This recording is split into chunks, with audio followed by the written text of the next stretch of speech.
Hi guys, आपका स्वागत है हमारे YouTube channel SRIP edu pharma में।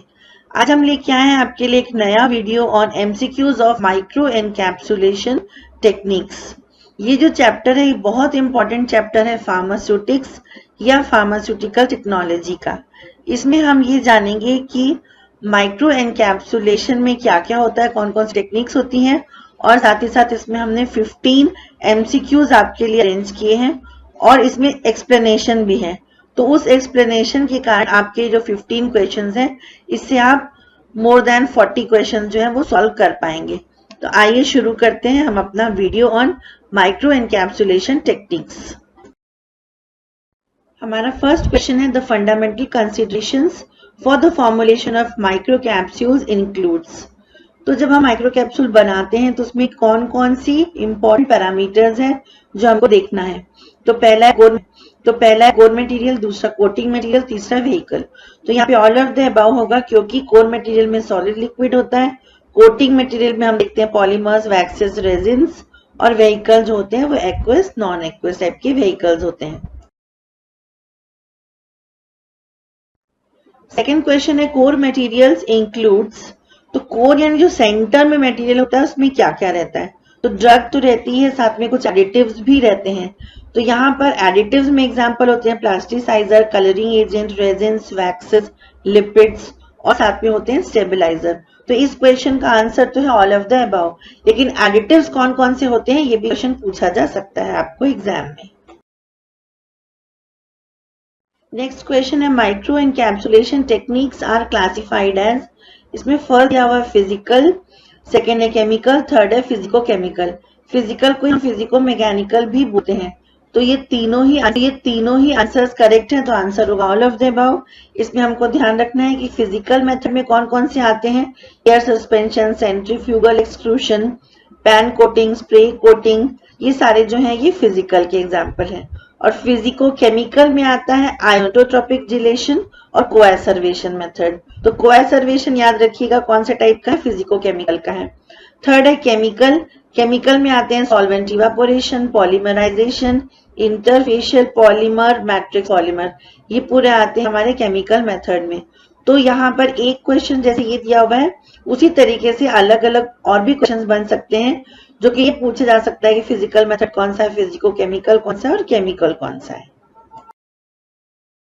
नेक्स्ट क्वेश्चन है in coacervation method how many phase are there, 1, 2, 3 या नन। तो इसका आंसर है 3 फेसेस।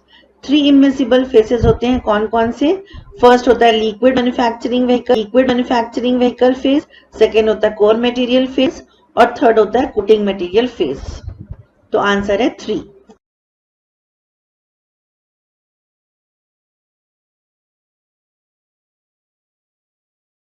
नेक्स्ट क्वेश्चन आता है micro encapsulation technique classified physically are polymerisation, solvent evaporation, air suspension, या all of the above. यहाँ पर ऑल ऑफ द अबव जो हमको कंफ्यूज करने के लिए दिया हुआ है।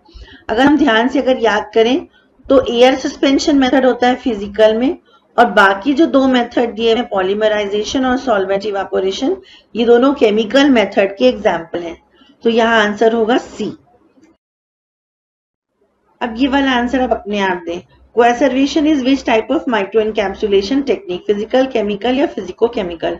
तो मैंने आपको बताया था कोएसर्वेशन और एक आयोनोट्रोपिक डिलेशन जो है, आयोनोट्रोपिक डिलेशन, ये दोनों फिजिको केमिकल मेथड के एग्जाम्पल है। तो आंसर होगा सी। Next question is water insoluble resin used as coating material for micro capsules is starch, polyethylene, gelatin और PVP। यहाँ हमको ये समझना है कि जो कोटिंग मटेरियल्स होते हैं वो 4 कैटेगरी के होते हैं। फर्स्ट होता है वाटर सॉल्युबल रेजिन, दूसरा वाटर इनसॉल्युबल, तीसरा वैक्स और लिपिड, और फोर्थ है एंट्रिक रेजिन्स।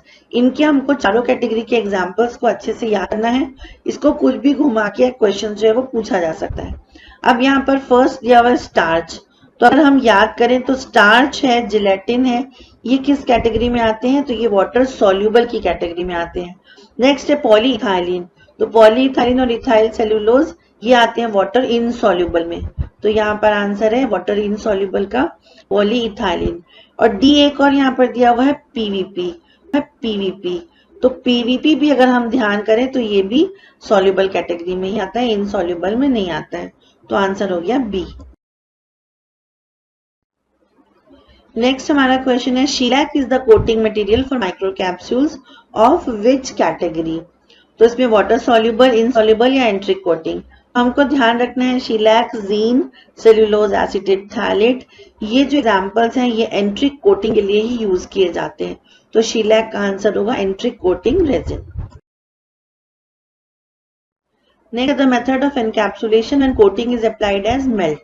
अगर सिर्फ स्प्रे कंजीलिंग दिया हुआ है तो स्प्रे कंजीलिंग इसका आंसर होगा, क्योंकि इसमें जो कॉन्स्टिट्यूएंट्स हैं उनको मेल्ट करके यूज करते हैं। लेकिन स्प्रे ड्राइंग में भी हम सॉल्यूशन फॉर्म में यूज करते हैं, इसलिए अगर दोनों दिया है तो बोथ होगा आंसर, और अगर स्प्रे ड्राइंग ऑप्शन में नहीं है तो आंसर होगा स्प्रे कंजीलिंग। नेक्स्ट है pharmaceutical application of micro encapsulation techniques is prolonged release, reduce gastric irritation, taste masking, all of the above। इसमें आंसर है all of the above, लेकिन इसके अलावा भी और एप्लीकेशंस होते हैं, वो भी आपको ध्यान करने हैं। जैसे कि सस्टेन रिलीज के लिए यूज होता है, या फिर एटमॉस्फेरिक ऑक्सीडेशन से प्रिवेंट करता है, मेटाबॉलिज्म से प्रिवेंट करता है, कंट्रोल रिलीज है, सस्टेन रिलीज है, ये सारे एप्लीकेशंस होते हैं माइक्रो एनकैप्सुलेशन के। तो यहाँ पर आंसर है all of the above. Question है micro encapsulation techniques produces microspheres, microgranules, spanules या all of the above। यहाँ पर थोड़ा सा कंफ्यूजन हो सकता है, तो हमको ये ध्यान रखना है कि ये जो है ये पूरे सिनोनिम्स हैं।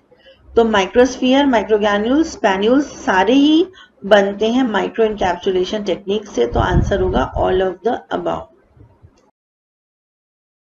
नेक्स्ट आता है matrix systems are also called as.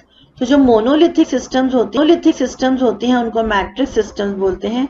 और यहाँ पर माइक्रोस्फीयर और रिजर्वॉयर सिस्टम हमको कंफ्यूज करने के लिए दिया हुआ है, और ऑल ऑफ द अबव भी इसका आंसर नहीं है। तो आंसर है बी। नेक्स्ट क्वेश्चन है stearic acid is coating material of category. तो water soluble, insoluble, enteric coating या वैक्स एंड लिपिड। तो इसका आंसर है वैक्स एंड लिपिड। इस कैटेगरी के और कौन कौन से एग्जाम्पल हैं? कार्नोबा वैक्स है, bees wax, paraffin, stearic acid, stearyl alcohol, ये सभी एक कैटेगरी के जो कि वैक्स एंड लिपिड कैटेगरी होती है कोटिंग मटेरियल के, उसके एग्जाम्पल है। तो इसका आंसर हो गया डी। नेक्स्ट क्वेश्चन है aspirin is micro encapsulated to reduce gastric irritation, taste masking, both या नन। तो ये जो क्वेश्चन है ये फार्मास्यूटिकल एप्लीकेशंस में से क्वेश्चन है। तो इस टाइप के क्वेश्चंस आपसे पूछे जा सकते हैं। यहाँ पर हमको इतना पता है कि एस्प्रिन जो है वो गैस्ट्रिक इरिटेशन को कम करने के लिए माइक्रो एनकैप्सुलेट करते हैं उसको, लेकिन टेस्ट मास्किंग भी इसका एक एप्लीकेशन है। तो आंसर होगा बोथ। अगर यहाँ पर क्वेश्चन में सस्टेन रिलीज दिया होता तो वो भी आंसर होता, क्योंकि सस्टेन रिलीज के लिए भी हम एस्प्रिन के माइक्रो कैप्सूल्स बनाते हैं। तो यहाँ पर आंसर है बोथ। नेक्स्ट क्वेश्चन है vitamin A is micro encapsulated to stabilise from oxidation, to reduce gastric irritation, to mask the taste, all of the above. तो विटामिन ए को अगर हम ध्यान करें तो ये ऑक्सीडाइज हो जाता है बहुत जल्दी, तो उसको स्टेबिलाइज करने के लिए इसका माइक्रो एनकैप्सुलेशन करते हैं। तो इसका आंसर होगा ए। यहाँ कंफ्यूज नहीं होना है कि ऑल ऑफ द अबव है, तो ऑल ऑफ द अबव नहीं लगाना है आंसर में।